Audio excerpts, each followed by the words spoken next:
সারা শীতকাল জুড়ে যতই পিঠে পুলি পায়েস খায় না কেন, পৌষ পার্বণের দিন সকালবেলা মানেই কিন্তু আমার কাছে রান্নাঘরে ব্যস্ত মায়ের হাতে খেজুর গুড় আর নারকেলের যুগলবন্দিতে তৈরি মিষ্টি একটা শীতের গল্প।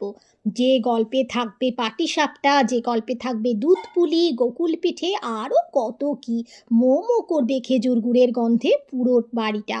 আজ আমি তোমাদের সাথে আমার মায়ের হাতে তৈরি গাজরের পান্তুয়া রেসিপিটা শেয়ার করছি, যেটা কিন্তু মা বানাচ্ছে নিজেই।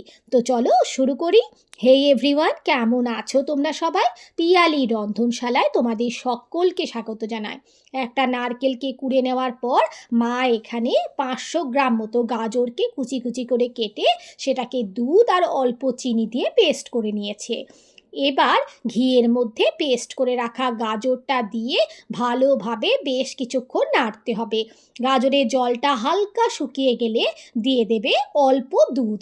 এই দুধটা দেওয়ার ফলেই গাজরটা তাড়াতাড়ি সিদ্ধও হয়ে যাবে, সাথে খুব সুন্দর একটা ফ্লেভারও আসবে। দিয়ে দেয়া হলো এলাচের গুঁড়ো। এবার দেয়া হচ্ছে 1 কাপ মতো সুজি। সুজিটা দেয়া হচ্ছে বাইন্ডিংয়ের জন্য, সেই জন্য তোমরা একটুখানি বুঝে দেবে। বাইন্ডিং হতে যতটা সুজি প্রয়োজন হবে ঠিক ততটাই দেবে। বেশি দিলে সুজির স্বাদটাই বেশি আসবে, না গাজরের স্বাদটা কমে যাবে। এবার সময় নারকেলের পুর তৈরি করা। অল্প দুধের মধ্যে নারকেলটাকে দিয়ে এখানে দেওয়া হয়েছে দুধের সর। এই দুধের সর দেওয়াটা সম্পূর্ণ অপশনাল, না থাকলে অনায়াসে স্কিপ করতে পারো।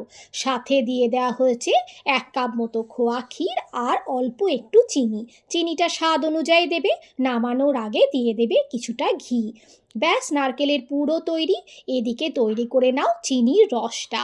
2 কাপ জলের মধ্যে দিয়ে দেবে 1 কাপ চিনি আর সাথে 1/2 কাপ খেজুরের গুড়। খেজুরের গুড় যদি না থাকে তাহলে আরও 1/2 কাপ চিনি দিয়ে দিও।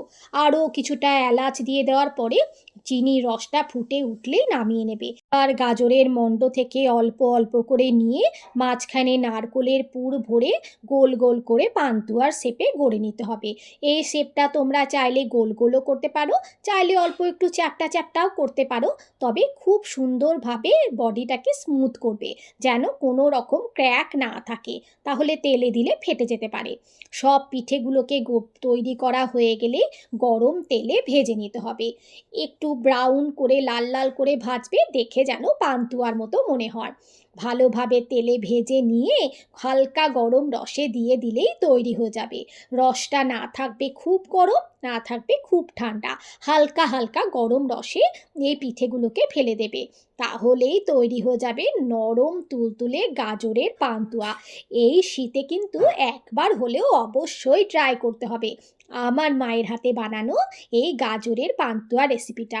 ভালো লাগলে অবশ্যই কমেন্ট করে জানাবে আর একটা লাইক করতে ভুলবে না। চ্যানেলটাকে সাবস্ক্রাইব করে দিও। Bye bye.